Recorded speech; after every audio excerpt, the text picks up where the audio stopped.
ಜಲಾಶಯ ಆಲ್ಮಟ್ಟಿ ಲಾಭದ ಶಾಸ್ತ್ರಿ ಜಲಾಶಯದ ನೀರಿನ ಮಟ್ಟವನ್ನು ಹೆಚ್ಚಿಸಬೇಕು. 524.250 ನಿಲ್ಲಿಸಬೇಕು. ಈಗ 519.60 ಮಹಾರಾಷ್ಟ್ರ ಸರ್ಕಾರಗಳು ಕ್ಯಾಚೆ ತೆಗಿರ್ತಾರೆ. ಅದನ್ನು ಘೋಷಣೆ ಮಾಡಬೇಕು. 520 ನಿಲ್ಲಿಸಿ ಕೊಡಬೇಕು. ಗೇಟ್ ಅದು ನೋಡಿ ನಮ್ಮ ಪಕ್ಷದ ನಿರ್ದೇಶನ ಏನೂ ಇಲ್ಲ. ಆದರೆ ನನ್ನ ವೈಯಕ್ತಿಕ ಹೇಳಬೇಕಾದ್ರೆ ಸಪೋರ್ಟ್ ಮಾಡಬೇಕು. 30 ತಾರೀಕು ಅವರು ರೈತರ ಜೊತೆ ಅವ್ರು ಸಪೋರ್ಟ್ ಮಾಡಬೇಕು. ಮಾಡ್ತಾರೆ ಮಾಡಬೇಕು. ಆದರೆ ಪಕ್ಷದ ಇದು ಬಂದಿಲ್ಲ ನಮಗೇನು ಇನ್ನೂ ತನಕ. ಆದರೆ ವೈಯಕ್ತಿಕ ಹೇಳಿದ್ರೆ ಆಗ್ಬೋದು ಅಂತ. ಪಕ್ಷದಿಂದ ಬರಬೇಕು ಅಂತಂದ್ರೆ ಹೌದು ಪಕ್ಷಕ್ಕೆ ಕೂಡ ನೀವೇ ತಿಳಿಸ್ಬೇಕಲ್ಲ. ಪಕ್ಷಕ್ಕೇನು ಗೊತ್ತಿರೋದಿಲ್ಲ. ಅಲ್ಲಪ್ಪ, ಅವರೇ ಲೆಟರ್ ಕೊಟ್ಟಾರ, ಪಕ್ಷಕ್ಕೂ ಕೊಟ್ಟಾರ, ಲೆಟರ್ ಕೊಟ್ಟಾರ.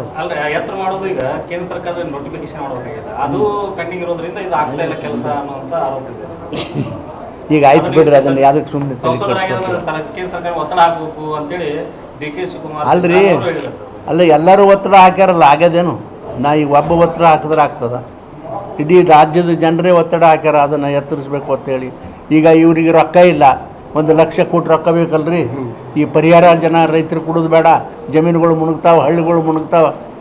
ಇದು ಎಲ್ಲ ಬರೀ ಅವರು ಬರೀ ದಂಗಿ ನಾಟಕ ಮಾಡ್ತಾರೆ ಹೇಳ್ರಿ ಸರ್ಕಾರದವ್ರು. ಅದನ್ನ ಲಾಲ್ ಬಹದ್ದೂರ್ ಶಾಸ್ತ್ರಿ ಜಲಾಶಯದ ನೀರಿನ ಮಟ್ಟ 519.60ರಿಂದ 524.256ಕ್ಕೆ ನೀರು ನಿಲ್ಲಿಸ್ಬೇಕು. ನೀರು ನಿಲ್ಲಿಸೋದೇನು ದೊಡ್ಡ ಕೆಲಸ ಇಲ್ಲ. ಈಗಾಗಲೇ ಆಣೆಕಟ್ಟು ಎಷ್ಟು ಎತ್ತರ ಇರಬೇಕು, 524 ನಿಲ್ಲಿಸೋಕೆ ಅಷ್ಟು ಎತ್ತರ ಆಯ್ತು. ಅದು ಈಗ ಕೇವಲ ಗೇಟನ್ನು ವೆಲ್ಡಿಂಗ್ ಮಾಡ್ಬೇಕು, ಅಷ್ಟಾದ್ರೆ ನೀರು ನಿಲ್ತಾವು. ಈ ವಿಷಯವಾಗಿ 2010ನೇ ಸಾಲಿನಲ್ಲಿ ನ್ಯಾಯಮೂರ್ತಿ ಬ್ರಿಜೇಶ್ ಕುಮಾರ್ ನೇತೃತ್ವದ 2ನೇ ನ್ಯಾಯಾಧಿಕರಣ ತೀರ್ಪು ನೀಡಿತು. 2013ರಲ್ಲಿ ಅಂತಿಮ ತೀರ್ಪು ನೀಡಿತು. ಜಲಾಶಯದ ನೀರಿನ ಮಟ್ಟವನ್ನು 524ಕ್ಕೆ ನಿಲ್ಲಿಸಬೇಕು ಹೇಳಿ. ತೀರ್ಪಾಗಿ 15 ವರ್ಷ ಆದರೂ ಕೂಡ ಎಲ್ಲ ಪಕ್ಷಗಳು ಅಧಿಕಾರ ಮಾಡುವುದು. ಇದರ ಬಗ್ಗೆ ಯಾರೂ ಒಂದು ಸ್ಪಷ್ಟವಾದಂಥ ನಿರ್ಣಯ ಕಳಕಳಿ ಇಲ್ಲ.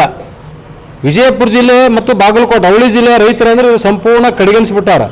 ಕುಡಿಲಿಕ್ಕೆ ನೀರಿಲ್ಲ.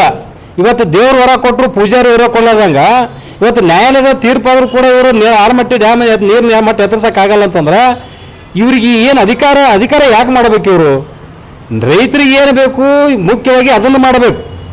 ರೈತರು ಸಮಗ್ರ ನೀರು ಕೊಟ್ಬಿಟ್ರೆ ಸಾಕು. ರೈತರು ಯಾರಿಗೂ ಸಾಲ ಕೊಡೋ ಅವಶ್ಯಕತೆ ಇಲ್ಲ. ರೈತರು ಆತ್ಮಹತ್ಯೆ ಮಾಡ್ಕೊಂತ ಪ್ರಸಂಗ ಎದುರಾಗಂಗಿಲ್ಲ. ಇವತ್ತು ಆಲಮಟ್ಟಿ ಡ್ಯಾಮ್ ನಿರ್ಮಾಣ ಸಂದರ್ಭದಾಗ ಲಕ್ಷಾಂತರ ಎಕರೆ ಜಮೀನ ಮನೆಯ ಮಟ್ಟ ಕಳ್ಕೊಂಡು ದೊಡ್ಡ ತ್ಯಾಗ ಮಾಡಿ ನಿರಾಶ್ರಿತರಾಗಿದ್ರೆ ಬೇರೆ ರಾಜ್ಯಕ್ಕೆ ಗುಳೆ ಹೋಗುವಂಥ ಪರಿಸ್ಥಿತಿ ಇನ್ನೂ ತಪ್ಪಿಲ್ಲ. ಅದಕ್ಕೆ ಆಲಮಟ್ಟಿ ಡ್ಯಾಮ್ ನೀರಿನ ಮಟ್ಟ ಎತ್ತಿಸ್ಬೇಕಂತೇಳಿ ಮತ್ತು ಕೃಷ್ಣಾ ಮೇಲ್ದಂಡೆ ಯೋಜನೆಯನ್ನು ರಾಷ್ಟ್ರೀಯ ಯೋಜನೆ ಘೋಷಣೆ ಮಾಡ್ಬೇಕಂತ ತಿಳ್ಕೊಂಡು ನಾವು ಕೇಂದ್ರ ಸರ್ಕಾರ ಮತ್ತು ರಾಜ್ಯ ಸರ್ಕಾರ ಮೇಲೆ ಒತ್ತಡ ತರುವಂಥ ನಿಟ್ಟಿನಲ್ಲಿ ಅವಳಿ ಜಿಲ್ಲೆಯ ಮತ್ತು ಉತ್ತರ ಕರ್ನಾಟಕದ ಭಾಗದ ಎಲ್ಲ ಇರತಕ್ಕಂಥ ರೈತ ಪರ ಸಂಘಟನೆಗಳು, ನಾಡಿನ ಎಲ್ಲ ಮಠಾಧೀಶರು, ಕನ್ನಡ ಪರ ಸಂಘಟನೆ, ದಲಿತ ಪರ ಸಂಘಟನೆಗಳು ಇಲ್ಲಿ ಜಾತಿ ರಹಿತವಾಗಿ ಪಕ್ಷಾತೀತವಾಗಿ ಒಂದು ದೊಡ್ಡ ಪ್ರಮಾಣದ ಚಳುವಳಿಯನ್ನು ಹಮ್ಮಿಕೊಂಡಿದ್ದೇವೆ. ಇವತ್ತು ನಾವು ಕರೆ ಕೊಡ್ತಾ ಇದ್ದೇವೆ. ನಿಡಗುಂದಿ ಬಸ್ ಸ್ಟ್ಯಾಂಡ್ ಮುಂಭಾಗದಲ್ಲಿರ್ತಕ್ಕಂಥ ರಾಷ್ಟ್ರೀಯ ಹೆದ್ದಾರಿ ಪಕ್ಕದಲ್ಲಿ ಸುಮಾರು 2,000ರಿಂದ 3,000 ರೈತರನ್ನ ನಾವು ತಿರುಗಾಟ ಮಾಡಿ ಅಲ್ಲಿ ಸಂಗ್ರಹ ಮಾಡುವಂಥದ್ದು ವ್ಯವಸ್ಥೆ ಮಾಡ್ತೇವೆ.